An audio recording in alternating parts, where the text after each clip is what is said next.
르네상스란 무엇인가?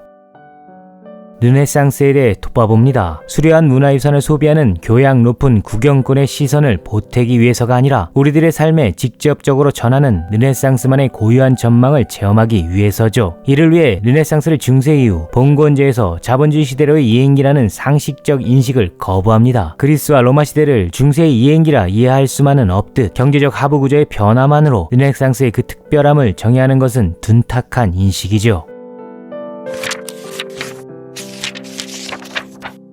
르네상스는 인류가 회귀해야 할 제2의 고향입니다. 제1의 고향은 그리스 로마 시대고 제3의 고향은 벨 에포크 시대로 불리던 19세기 말부터 20세기 초입이라고 감히 주장합니다. 고향 망각의 맹목적 역사를 거역하는 저항이 인류가 귀향해야 할 존재의 고향인 까닭이죠. 영광을 놓치지 않겠다는 용기의 시대입니다. 르네상스는 인류의 고향 중 우리가 직접적으로 감각할 수 있는 유수한 유산까지 남긴 특별한 시기죠. 특히 주목해야 할 바는 르네상스를 대변하는 개념이 인본주의라는 것입니다. 인본주의는 단순히 인간의 주권을 회복하자는 의미가 아니죠. 맹목적 문명 발전의 폭거에 저항하는 인문학이란 개념의 뿌리 또한 이 말에서 탄생했습니다. 인본주의는 신본주의의 반대말이며 피상적으로 관찰된 자연의 원리에 따라 인간이 이해하는 자연 환원주의와도 대립하죠. 신학도 아니고 주설도 아니지만 앞날의 전망을 층층격하게 쌓아올리는 인공으로서의 문화 창달이 인본주의 정신이라 압축할 수 있겠습니다. 요컨대 인본주의는 인간의 도야 능력에 대한 확신이며 인간의 가치와 개성에 대한 존중이죠. 르네상스의 최대 발명품은 용광로였습니다. 쇠를 녹인 힘으로 자연의 제약에서 해방되고 새를 녹인 열기로 신의 계시에서 자유롭고자 했죠. 용광로의 발명은 신과 자연의 무한한 힘 앞에서 무릎 꿇지 않는 전략까지 도전케 했습니다. 자유를 향한 열기를 구체적으로 세공하고자 했죠. 이 전략이 학의 부흥입니다. 어떤 학계인가? 지평에 대한 학계입니다. 건축에서도 이를 볼 수 있죠. 중세 절정기에 발달한 고딕 양식은 신과의 접선을 위해 수직적으로 구축했습니다만 르네상스 양식은 수평을 지향했습니다. 고대의 건축들도 수평적이었죠. 왜인가? 지평을 향한 열망이 인본주의이기 때문입니다. 르네상스인들의 감수성엔 특권층에게 독점된 닫힌 하늘이란 개념이 없었죠. 높이보다 넓이가 그들의 욕망을 자극했습니다. 그리스인들에게 올림포스가 오를 수 없는 봉우리가 아니었듯 르네상스인들에게 세계는 무한을 향한 열정을 자극했던 장소였죠. 그들은 대자연의 신비에 몽환적으로 취하기보다 대자연의 질서를 직접 몸을 비벼 탐구하는 데 전념코자 했습니다. 이 무한에 대한 수평적 열정을 자극하는 구체적 전략이 학의 부흥인 셈이죠. 신의 압박에서 해방되기 위해선 실제적 지식이 필요했고 그 지식은 그리스와 로마인들이 선취했던 유산들을 복원하는 일과 같았습니다. 따라서 르네상스는 단순한 부흥을 뜻하지 않습니다. 카롤링거 왕조의 르네상스, 옥토 왕가의 르네상스, 12세기의 르네상스, 상업의 르네상스 등등으로 불리고 있는 발전적 의미와 14세기부터 16세기에 이르는 이탈리아 반도에 특화된 현상은 그 결이 다르죠. 르네상스의 제1요소인 인본주의는 존재의 불안을 해소하기 위해 신과 자연의 신비에 순종하는 것이 아니라 차라리 무한한 힘의 쟁취를 위해 분열하고자 했습니다. 예컨대 신대륙을 발견한 르네상스 시대의 제노바인은 이렇게 말했죠. 세계는 좁다.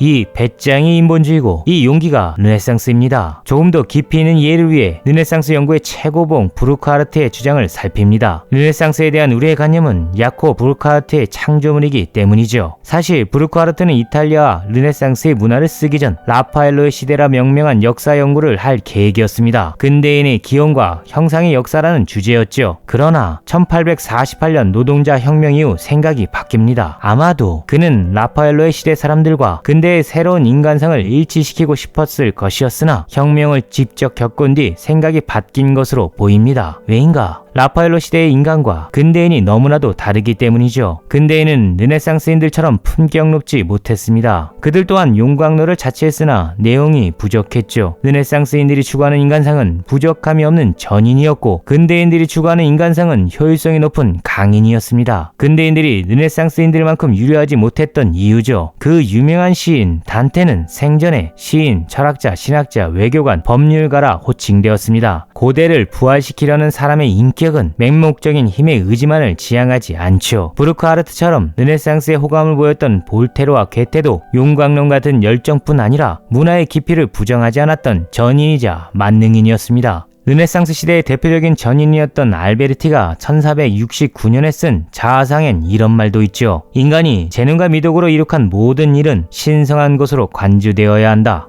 르네상스인들은 신의 불멸이 아니라 인간이 수립한 불멸을 믿었습니다. 그 불멸을 방해하는 요소를 경멸하는 문화까지 확립했죠. 그들은 과거를 맹목적으로 반복하는 재생산을 경멸했고 야심보다 한계에 집중하는 현실주의를 경멸했습니다. 세상을 탄식하는 에너지까지 세계를 탐구하는 데 소모하고자 했던 것이죠. 로마인 이야기로 유명한 시오노 나나미는 이 전인적 품격의 대표자이자 르네상스인들의 비조로 프리드리 2세와 프란치스코를 꼽습니다. 르네상스인들의 기질을 알아보기 위해 이들의 세 가지 공통점을 예시해보죠. 첫째, 이 둘은 혼혈이었습니다. 배타적 민족주의나 종교 제일주의는 없었죠. 프리드리 2세의 아버지는 독일인이었고 어머니는 프랑스계 이탈리아 남부 사람이었습니다. 프란치스코도 마찬가지였죠. 아버지는 이탈리안이었고 어머니는 프랑스 사람이었습니다. 프란치스코란 이름 자체가 프랑스인을 뜻하죠. 프리드리히는 신의 것은 신에게, 황제의 것은 황제에게를 말한 인간 예수로 돌아가는 정신이고, 프란치스코는 가난한 자에게 복이 있나니 이를 설파한 민중의 패를 섰던 또 다른 인간 예수로 돌아가길 바랐습니다. 둘 다 신성보다 인성을 앞에 두었고 둘 다 배타적 특권보다 포용적 인본을 사랑했죠. 이 관영이 르네상스 정신의 뿌리입니다. 둘째, 둘 다 고등교육을 받지 않았다는 사실입니다. 프란치스코는 자신이 태어난 아시시 인근에 인류 최초의 대학인 볼로냐 대학이 있었지만 가지 않았고, 프리드리히는 신성 로마 제국 황제의 자식임에도 대학 교육을 받지 않았습니다. 반면 전통주의자였던 동시대 교황 인노켄티우스 3세는 파리 대학에서 신학을, 볼로냐 대학에서 법학을 공부했죠. 이 무학벌 덕분에 그들에겐 편견이 없었습니다. 프리드리히는 아랍인뿐 아니라 유대인과도 어울렸죠. 시칠리아의 몬레알레 대성당은 기독교 교회임에도 불구하고 아랍 양식의 모자이크로 장식돼 있고, 조토가 그린 아시시 대성당 벽화엔 글자를 알지 못해도 감각할 수 있는 민중을 위한 프란치스코도 표현되어 있습니다.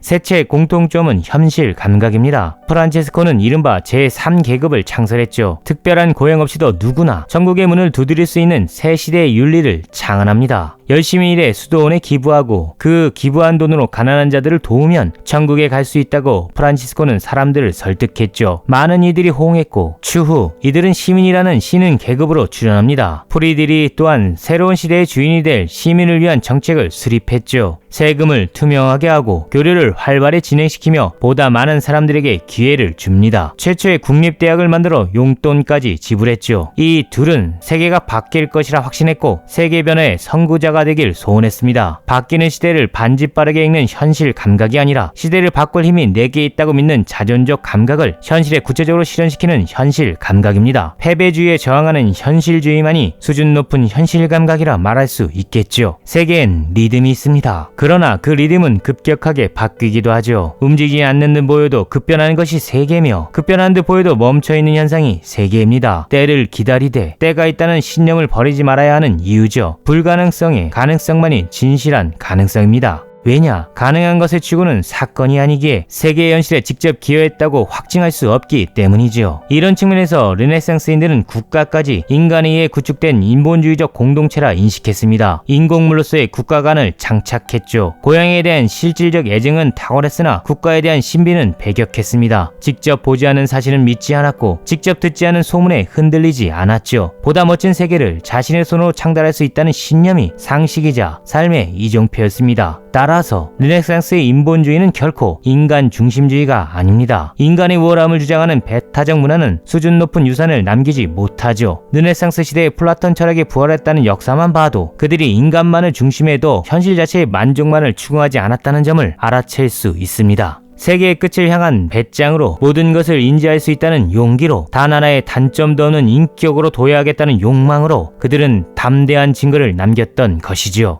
베네치아 땅엔 수백만 개의 나무 말뚝이 박혀 있습니다. 척박한 갯벌을 단단한 영토로 만들고자 그들은 매일매일 땅을 다졌고 지금까지도 그 도전은 이어지고 있죠. 피렌체의 기베리티는 세계를 하나의 틀에 담기 위해 50년 동안 청동문을 제작했습니다. 훗날 천국의 문으로 불리는 이 문제작의 보조자였던 마사초와 도나텔로와 같은 걸출한 예술가들은 피렌체라는 영광의 도시를 창조했죠. 16세기 미켈란젤로의 제자였던 바사레이 말다나 이는 리나시타 입니다. 단순한 부흥이 아니라 인간적 삶의 재생이고 부활이며 승리죠. 현재 우리의 삶은 균형에 맞지 못합니다. 고통이 구할이면 만족은 일 아래도 미치지 못하죠. 아프고 시린 시간이 강건하고 활달한 시간보다 많습니다. 현실에 압도당할 수밖에 없는 조건이죠. 그러나 우리는 인간입니다. 자유를 향한 진보의 시간을 부정하지 않는 동물이죠. 보다 나은 내일을 믿으며 오늘의 패배가 영원한 실패가 아님을 알고 있습니다. 희미한 빛이라도 어둠에 맞서기엔 충분하기에 제노바인들의 이 말을 재차 재생해봅니다. 세계는 좁다. 안녕.